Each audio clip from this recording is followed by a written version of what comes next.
Welcome to Hope Through the Hard Stuff, a podcast from Winning at Home. Please welcome your host, speaker, and award-winning author, Steve Norman. I'm Steve Norman with Winning at Home, and welcome to Hope Through the Hard Stuff. I'm excited to have as my guest today Krista Mason. She's the executive director of Benjamin's Hope here in Holland, Michigan, and she's also the mother to its namesake, Ben. I am, yes. Krista, tell us a little bit about your family story and how you got from when Ben arrived in your world to the seat that you're sitting in now. Okay, so I would love to do that, Steve. So Ben is my youngest son, and he's, today he's 25 years old, big guy, 250 pounds. And Ben is fun and engaging and mischievous and full of personality, but he's profoundly affected by autism. Okay. Yeah. So our story really starts with going back many years when Ben was newly diagnosed as a little 2-year-old guy. And at that time, we were living in Columbus, Ohio, which really never goes over well here in Michigan, in Buckeye Land, which is where I grew up. And Ben was diagnosed at 2, and that was 1997. So autism wasn't a household word yet. And what were some of the indicators that you sensed that testing was going to be helpful? Yeah. I will say Ben's development for the first 15 months of life was right on track. Okay. He was hitting all his milestones. He was developing language and had jokes, and he was very engaging. Yeah. And around the age of 15, 16 months, that just started to go away. And over a period of about 4 months, it was like Ben just folded into this inner world, and he lost his language. He ceased to see us. Like I would be doing something that would, previously have just made him go into peals of laughter right in front of him. And it was like he was looking through me and couldn't Like you weren't there. Like I wasn't there. I mean, I wasn't there. It was like I couldn't reach him. He had folded into this inner world that I didn't have access to. Okay. When you got those results, what transpired? Okay, so, and this story I will say is true of probably a lot of folks that are listening that have a loved one with autism. You go through this path, you start with your pediatrician, then, perhaps it's a hearing loss. Perhaps it's, you kind of move through these stages of specialists. And, I remember it was actually Ben's second birthday. The day of his birthday was the day that we were scheduled to meet with the psychologist that had done all this testing and to find out, what's the result. And, I remember that day like it was yesterday. We're sitting with Ben in this doctor's office, and he's playing with his little Thomas the Tank Engine trains on the floor. And this doctor walks in and sits down and very directly says to me, "Your son has autism." And I remember in that moment feeling like this doctor had this ability to just erase everything that I thought I knew about Ben, about being his mom, and replace it with this word that was just terrifying to me. So where did you go from there? Yeah. He did a couple things that I'm sure that I wasn't able to take in everything he was saying. Especially since we didn't know then much of what we know now. Right. It was a word that I'd heard, but I wasn't familiar with. It scared me. So I'm certain he said many things to me that I wasn't able to absorb. Sure. But what he did say to me that became so important, 2 things. He said, first of all, this is still your Ben. This is your Ben. And I thought, this is my Ben. I know Ben. I love Ben. So that kind of restored that for me. And then he said, time is your enemy. You don't have time to sit around feeling sorry for yourself. Ben needs early intervention, and you need to get busy. Wow. So there was the affirmation that this is still this is your boy. You know your boy. But there was a sense of urgency. He did both. He did it in perfect balance, right? Right. And so, my husband was sitting next to me, and we looked at him. And we were like, well, what would you do if this was your son? And you know what he said? He said, I'd move to New Jersey. Just because that's where the care was? Yeah. Okay. You know, the coasts tend to have stronger academic programs. Sure. You know, even to this day, you know, that's where the research money is, right? So he said, you need to move to New Jersey. We're like, we don't know anyone in New Jersey. Why would we move to New Jersey?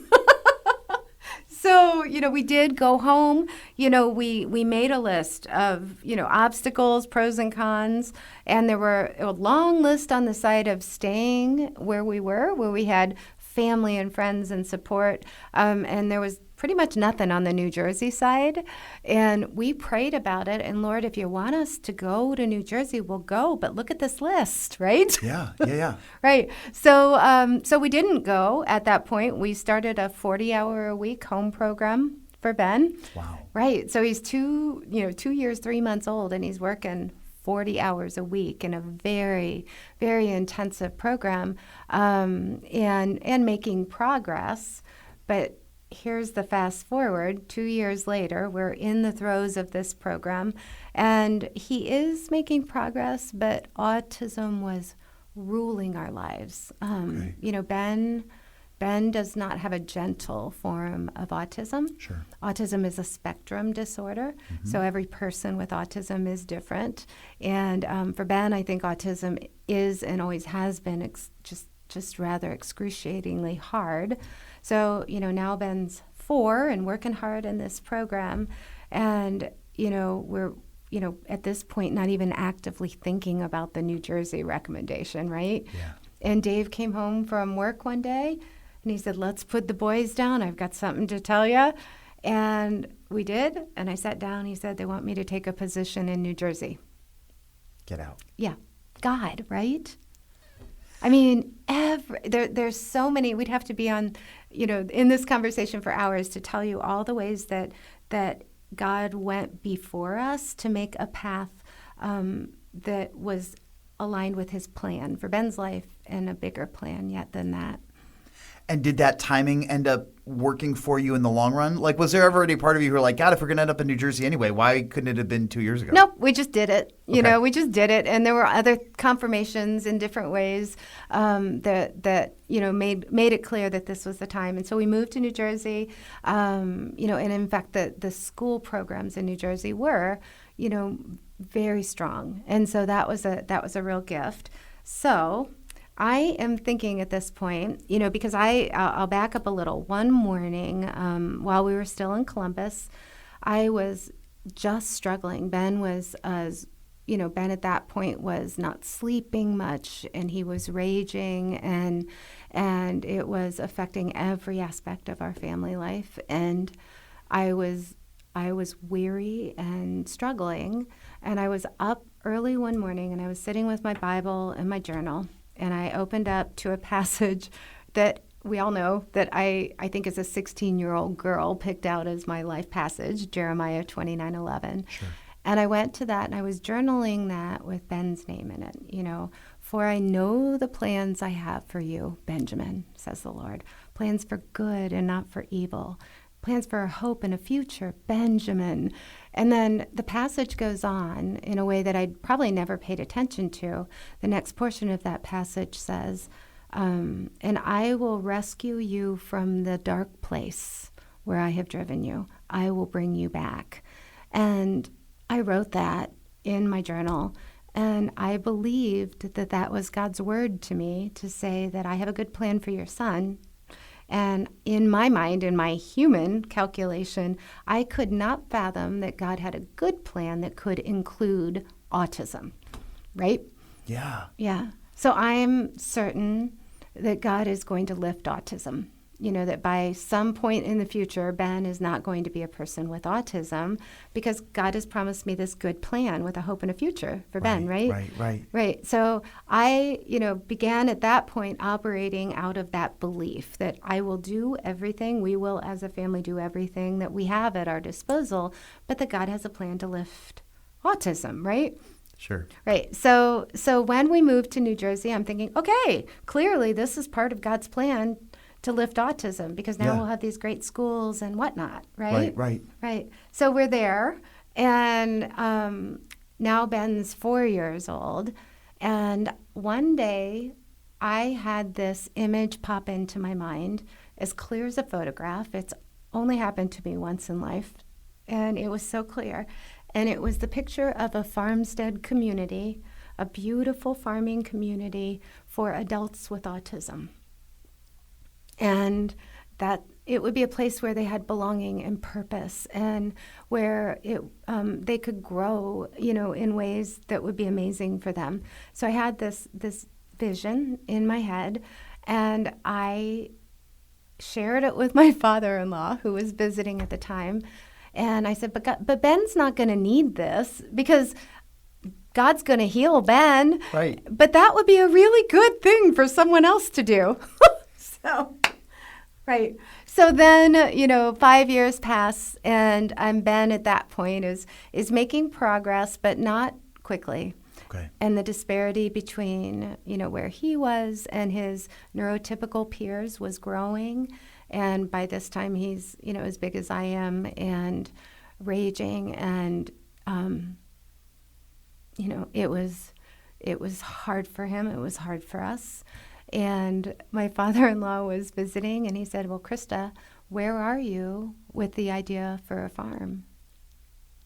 And I said, well, I haven't started. And he said, it's time. So he was kind of holding your feet to the fire. Absolutely. And I was so mad at him. You know how when somebody says that truth and love thing to you, yeah, that you desperately don't want to hear, right? Sure. Carlisle Barney says, you will know the truth, and the truth will make you flinch before it sets you free. That's the part that I needed. It will make you flinch. Yes. Yeah. I mean, I literally, when he said that to me, I felt like he kicked me in the stomach. And it was the most loving thing that a person could say to me at that point, and it needed to be said. But it was, as you said, I didn't want to look at the reality that at this point, it does not seem that God's pulling us out of autism. Autism is gripping us more with each passing day. So what was going through your heart and your soul when you started to come to grips with the fact that maybe the hope in the future that God had for Ben and you and your family still had autism in that equation? Ooh, that's an interesting question. Well, after getting through being mad at my father-in-law, and I didn't punch him, but I probably made faces.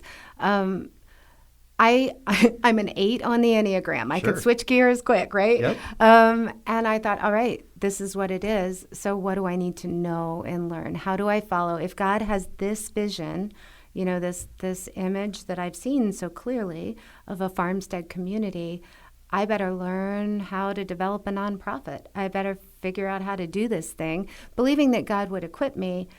But I think there was a hope in that. And I want to share this. I love to share this for families that perhaps have youngsters, who have diagnoses, or even older children. The place that I got to, and it happened in little, increments, is that God's no to my prayer that he would receive autism did not mean that he was saying no to Ben having a life of purpose and a wonderful and full life. It meant that he was saying it's going to look different than you think it's going to look, Krista. So there was still a hope in the future. There was a great hope. It just was of a different stripe and shade than what you'd anticipated. That's right. So I think that's where, for us as parents, the surrender comes in of it's autism or anything else, that somebody we love in our life has, is if it's not going to be without the thing that I wish would go away, then can I surrender to God my idea and expectation of what life is supposed to look like, to yield to something that he has in mind that's bigger and better. And I love that in context of the people that Jeremiah 29 was written to. It was written to a nation in exile. Yes. They didn't ask to go to Babylon. They didn't want to go to Babylon. Right. The process of them arriving in Babylon was traumatic. That's they right. lost their possessions. They lost relationships. They lost businesses Right. and homes. Yes. Maybe even loved ones. And God says, hey, the cold reality is this is where you're going to be. Right.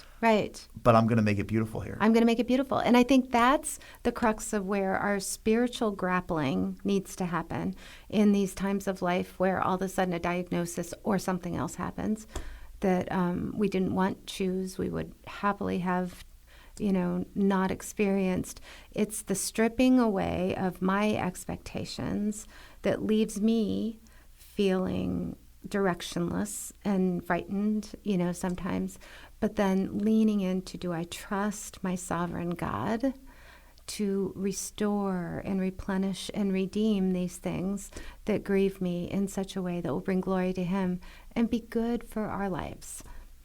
Krista, what do you say to parents who are trying to walk that tightrope between, I believe that God can redeem and there's hope and I want to, kind of suck it up and pull up my bootstraps and then in the same breath, continue to name and grieve and mourn what they feel like they've lost? Yeah, that's a great question because it is grief. And there's no disparaging of a person with autism in saying that, that you do grieve when your child goes through something that that hurts them and hurts, your expectations of what might be in their future. I think what I would say is, be okay with holding the tension of, as a parent, I'm going to pursue and do everything that I have access to that would be good for my child's growth and development, with the fact that I ache over what life isn't for him or for her right now. Be okay with that. And that's where I think the surrender comes, is I'm not going to, and I think that's why that doctor said, you don't have time to sit around feeling sorry for yourself, right? So it was a call out of self-pity. It was. It's like, time matters here. Okay. And I think as believers, we know that God calls us to be active in the midst of, making right brokenness in our world. So we don't get to sit back and just feel sad and grieved, though the grief is real. Sure. Right? So it's the finding the balance of acknowledging and allowing yourself to experience the grief, but become active, take steps, and small steps, they matter. All of them build upon one another, trusting that God does, in his providential way, reconcile all of this, for good in the long game. So it's not only possible, but it's necessary to kind of walk weeping. Walk weeping, that's a good way, right? And I think, find some parents who are further down the road. Okay. And somebody said this to me early on, when Ben was first diagnosed, I literally felt like I had a phone growing out of my ear because I was calling every professional I could, like, teach me about this. I was pursuing so many things for Ben, and it made our life just hyper-focus on autism, and some of the things that perhaps fit in life before didn't. And I had a friend say to me, you need to weed your garden, meaning it's okay to let your world become a little small for a while and keep in your world those people who can encourage you forward, who know more than you know, so they can help you take these next steps, and be okay with letting go of the other thing that you just literally don't have room for. Sure. You paused when you said that, you had this challenging conversation with your father-in-law. Yes. Where did it go from there? Okay, so I have the challenging conversation. I know I've got to switch gears. We started at that point, from New Jersey, researching models all over the country. With the question, what happens when the school bus stops coming? Right. When our kids are in school, no matter what age or what needs they have, we have this infrastructure around them. And for families who have children, that are now finishing the school system, it's like a cliff. I mean, all of a sudden Just a hard stop. It's horrible. The bus stops coming, and if your child isn't on a path toward employment, perhaps they're, more profoundly affected by autism, you go into like this horrible place of isolation where you've lost, sometimes all the network and natural supports you've got. So we started researching what in the world happens at that point, and we studied models all over the country. And I studied things that I loved, and I studied things that made my heart break.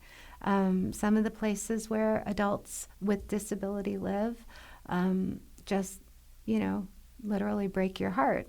And so I studied all of them, and that started to form what became kind of the bone structure of an early business plan for what is Ben's Hope today. And how did you get to the spot that you are today? Right. So we're in New Jersey. believing that God has, because that's where we lived at this point. Right. We went there, in obedience and believing that surely God has a plan, for us to do this in New Jersey. But then I was running into brick wall, brick wall, brick wall. Everywhere I went, there was just, no open door for a vision for a live, learn, play worship model, which is the language we landed upon. I'll say, when we thought about Benjamin's Hope in the early days, we were thinking about what are all the things that make life full and wonderful for all of us. Sure. It's friendship, it's belonging, it's a place to grow spiritually, it's purposeful and engaging work. God created us to be productive. It's all of these things. So I'm thinking, okay, those are the things, live, learn, play, worship. And I'm moving forward with the hope of doing this in New Jersey and, brick walls and saying, Lord, what's the plan here? Because I'm wanting to be obedient to this, very clear call that you've placed on my heart. But this is not happening. And about that time, my husband Dave got a call from a former colleague here where he grew up saying, hey, would you consider coming back to Michigan? And so we did.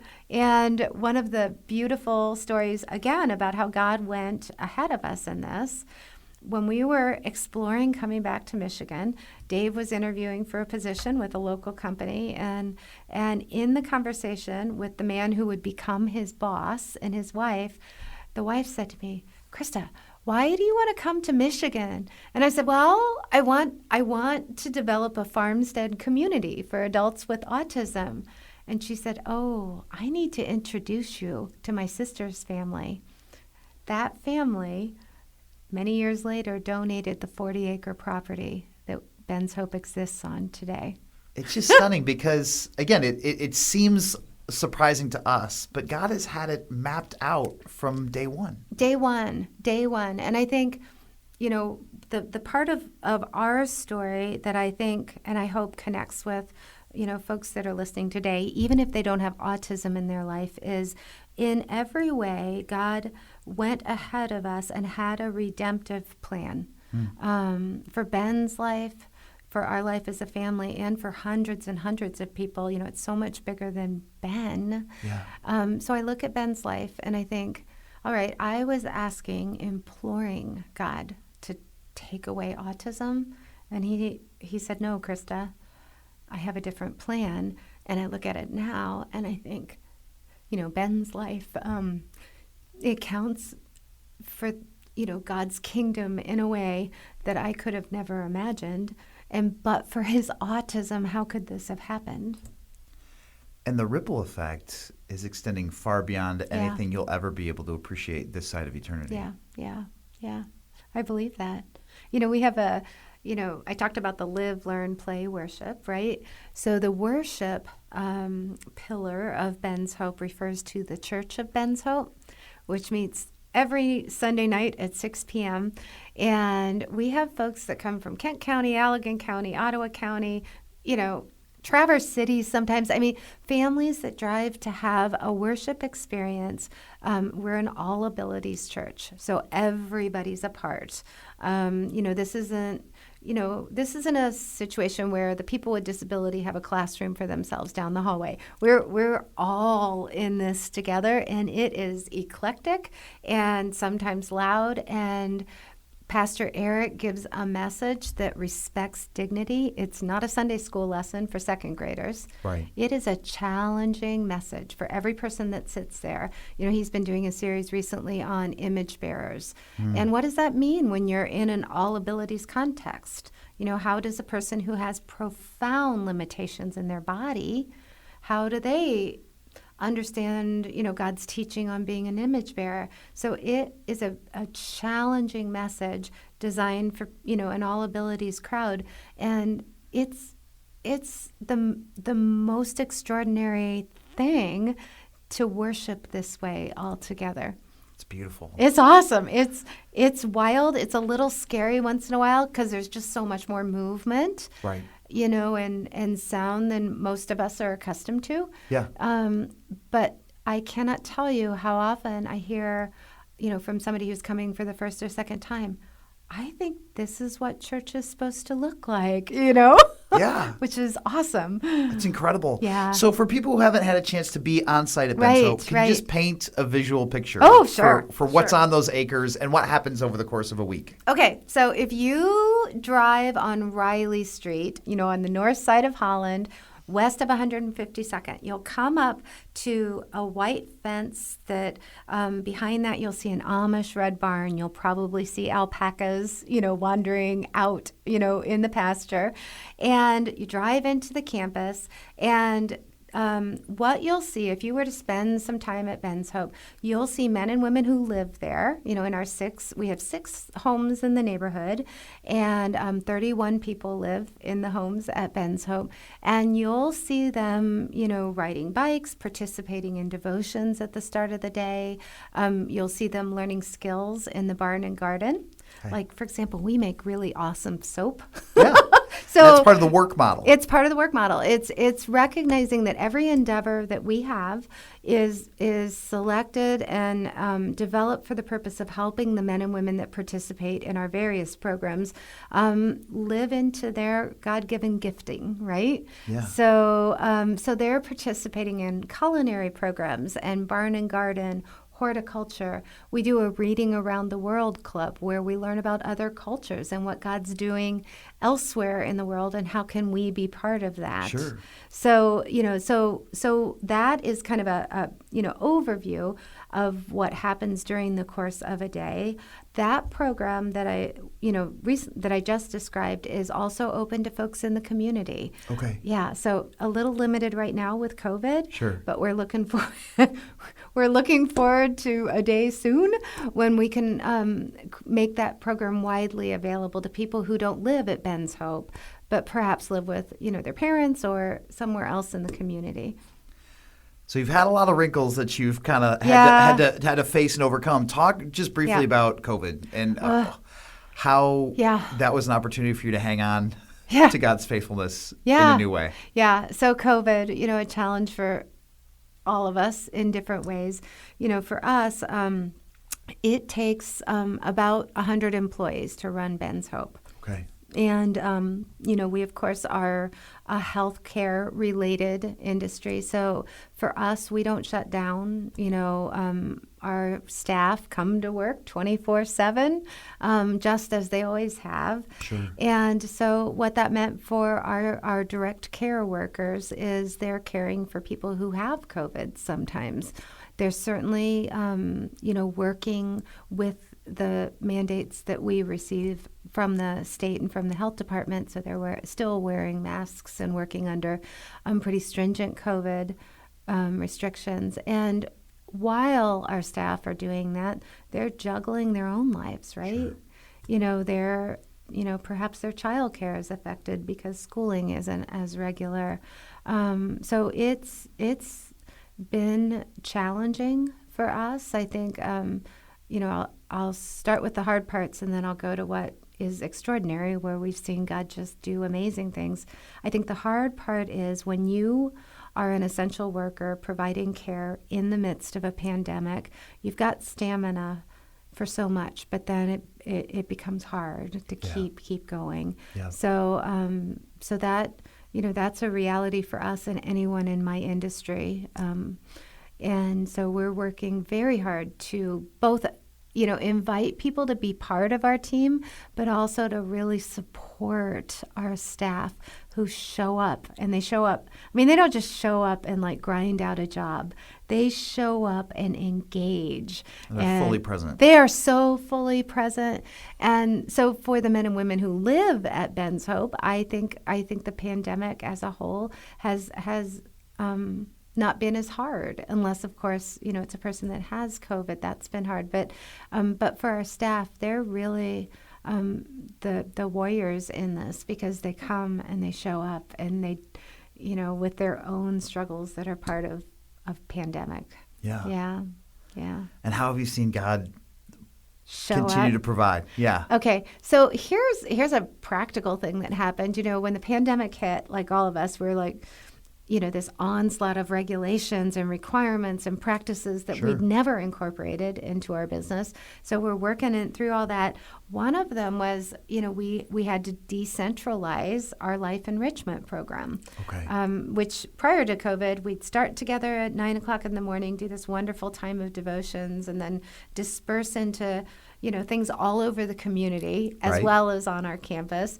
And then we'd gather at the end of the day and reflect on that. Well, we couldn't gather in big groups anymore. So we had to create a decentralized programming model that it almost broke our brains because it was organizationally a different way to operate.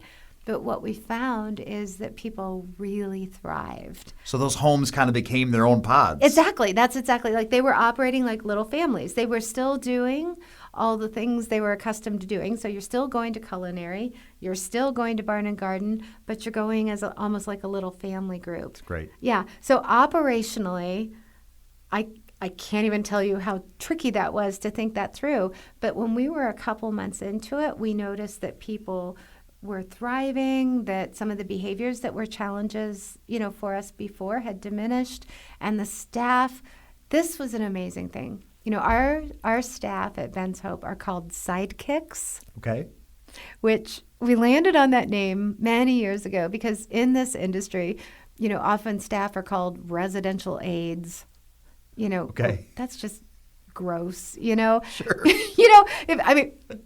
no criticism to the big industry, but like if you're a 25-year-old man, is it dignified to have to say, I want my residential aide, or is it my sidekick?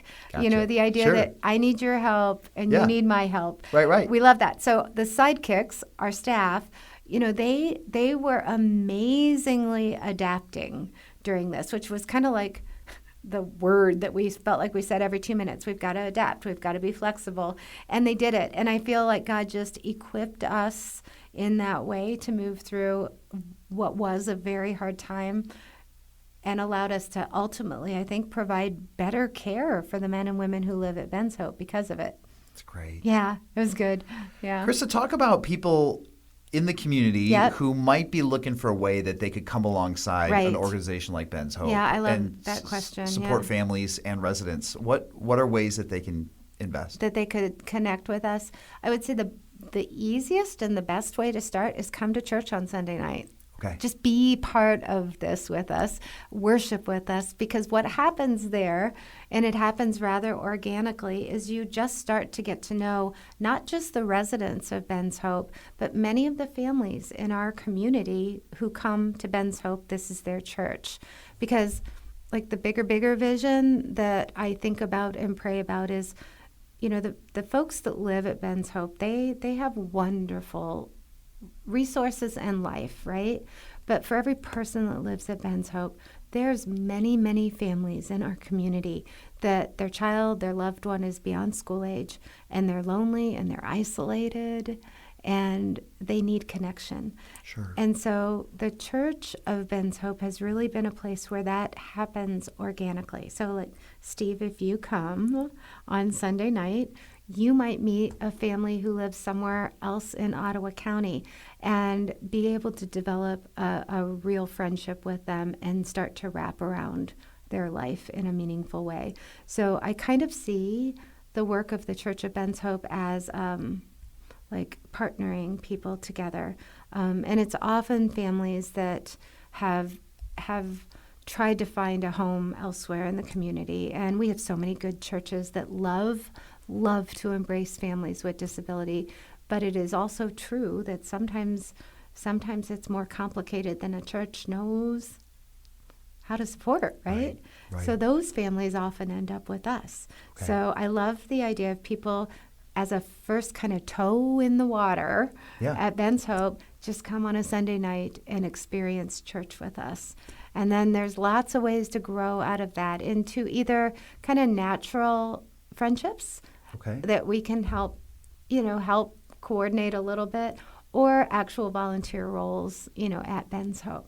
Great. And employment. Okay. Yes. Can I talk about that? Please do. Yeah. Okay. So let's say there's somebody listening who might be thinking, I feel like God's tugging on my heart a little bit, but I've never worked with people with disability. I'm not trained. I'm a finance person, or I'm a builder, lots of, unrelated fields that might make you think that I don't know if this is work that I could do. I will share what we really look at when we're considering, mutually exploring employment is what is a person's heart and desire to be part of life alongside folks with disability. We can train skills. Right. We can't change the condition of a heart. Right. So I've got, I'm thinking of one of our sidekicks who's been with us for probably 6 years now. He's got a construction company. That's his full-time business. That's his professional work. But he fits in time in his life to do probably 3 shifts a week at Ben's Hope. Wow. And it's awesome. He has deep friendships with the men and women who live here, especially the guys that he supports in the houses where he works. And I believe for this man, it's a response to God's call on his heart to do something that is life-changing in people's lives. That's incredible. Yeah. Where should people go to get more information? Right. So go to the website. Okay. benjaminshope.net. Okay. All kinds of information there. Also an application. If people would like to explore it, I'd say, even if you're just thinking about it and you're not sure, but you'd like to come and do an interview and just learn more about it, please fill out an application and we'll be happy to get in touch with you. Great. Yeah. Krista, to the families who feel like they're just barely breathing. Yeah. What word of encouragement do you have for people who really feel like they're running on fumes? Yeah. I felt that way for a lot of years. I think my word of encouragement, Galatians 6:9 was a really important verse for me for so many years. It says, "Do not grow weary for doing good. At the proper time, you will reap a harvest if you do not give up." So for me, in my kind of unique role of developing a nonprofit, that mattered, but it matters to parents too, because it means that God is giving us this word of encouragement, even exhortation, I think, of saying, just stick with it. Just keep showing up. I've got a good plan. It didn't say, Krista, you have to be the most capable person who knows how to start a nonprofit. It just said, don't give up, which I think speaks to rely on me. I will equip you. I'll say this because there's probably a few parents listening. Ben at 25 is still profoundly affected by autism. And I look at his life that God has given him, and it is everything and more. It is everything that I would have dreamed of for him. And it includes his autism. So I would say don't, grieve. The grief is real. I understand that. And for a person with autism who's listening to this, I understand that when our bodies don't do the things we want them to do, that's hard and we grieve. And God, our beautiful, redemptive Father, can take all of our grief and create something that is immeasurably more than we expected. So don't lose heart. Find some people to be close to who are a little bit further down the road, and trust your Heavenly Father. Krista, thank you so much for your time, for your story, for your tenacity, and for your leadership. It's been a blessing to me, both directly and indirectly, to see what God is doing in and through Ben's Hope and what he has yet to do. Yes, thank you. Bless you. Thanks for listening to Hope Through the Hard Stuff. If you liked what you heard, please remember to subscribe to it, rate and review it, and then share it with others. Winning at Home offers hope through counseling and coaching, motivational speaking, community events, and other media resources. If you believe in what we do and want to support us in our mission, consider making a donation at winningathome.com.